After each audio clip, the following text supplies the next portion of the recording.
We begin in late 1348 with Amicia de Rune, a young girl of noble descent who lives with her family in Aquitaine, France, which has been invaded by the English army during the Hundred Years' War.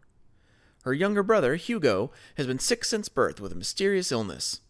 Their mother, Beatrice, an alchemist, has locked him away in the family estate for years while trying to devise a cure.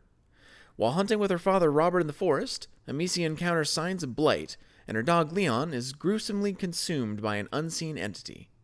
Inquisition troops led by Lord Nicholas arrive at the de Rune estate in search of Hugo and execute Robert along with several servants when they refuse to cooperate. Beatrice helps her children escape and instructs Amicia to take Hugo to his doctor, Laurentius, just before she is seemingly killed by an Inquisition soldier. The children flee to a village, where they learn that hordes of ravenous rats have been spreading the Black Plague, locally known as the Bite, and devouring everyone and everything that crosses their path. While evading both the hostile villagers, who blame travelers for the plague, and the Inquisition soldiers, who continue their hunt for Hugo, Amicia and her brother reach Laurentius' farm, only to find him bedridden from a rat bite. Laurentius implores Amicia to finish her mother's work to cure Hugo, before the siblings are forced to flee the nearby rats with his apprentice, a young boy named Lucas. Together, they seek the hidden Chateau d'Ombrage, a castle fortress now in ruins, which once belonged to the de Rune family. Moving onward while avoiding both the rats and the invading English soldiers, Lucas explains that Hugo's blood carries a supernatural evil called the Prima Macula, which has lain dormant within certain noble bloodlines since the plague of Justinian. Beatrice and Laurentius had been trying to find an elixir that would mitigate Hugo's symptoms, all the while with Vitalis Benevent, the Grand Inquisitor, seeking to kidnap and control Hugo in order to use the macula's power for his own nefarious purposes. Hugo and Amicia are briefly captured, but escape with the help of sibling thieves Melee and Arthur. However, Arthur is then captured, as the others escape to Chateau d'Ombrage. Lucas informs Amicia that he needs a forbidden book called the Sanguinis Itinera to complete the elixir that may help Hugo. Amicia infiltrates the university near Vitalis' Bastion, a cathedral serving as the Inquisition's headquarters, to retrieve the book, while Melee rescues Arthur.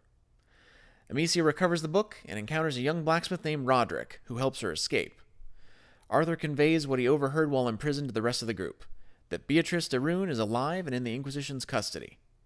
Amicia insists that no one tell Hugo to avoid giving him false hope, but he overhears the conversation and his condition deteriorates. Amicia and Lucas return to the de Rune estate, looking for Beatrice's research. Discovering her laboratory hidden within nearby Roman ruins, they complete the elixir and administer it to Hugo to alleviate his symptoms. Angry at his sister for not telling him herself about their mother being alive, Hugo runs away to the Inquisition to find Beatrice.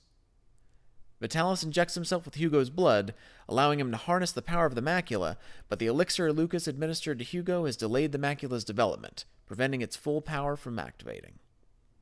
Hugo escapes custody and finds Beatrice. Before their recapture, she reveals that the macula gives him the power to control the rats. Vitalis wants that same power, even defying his superiors at the church and their orders to stop pursuing it. He tells his men that he wants to control the rats to end the plague, which will give Vitalis great political power. He threatens Beatrice's life in order to force Hugo's powers to fully awaken. Chateau d'Ombrage is attacked by a swarm of rats led by Lord Nicholas and Hugo, brainwashed and still angry at Amicia. Nicholas kills Arthur and orders Hugo to kill Amicia, but she reconciles with Hugo, and they work together to overwhelm Nicholas with the rats. With the castle no longer safe, the children decide that with Hugo's newfound power over the rats, they can now take the fight to the Inquisition and rescue Beatrice. Roderick sacrifices himself to allow the others to reach the Bastion. Vitalis awaits their arrival, having bred thousands of white rats that only he can control.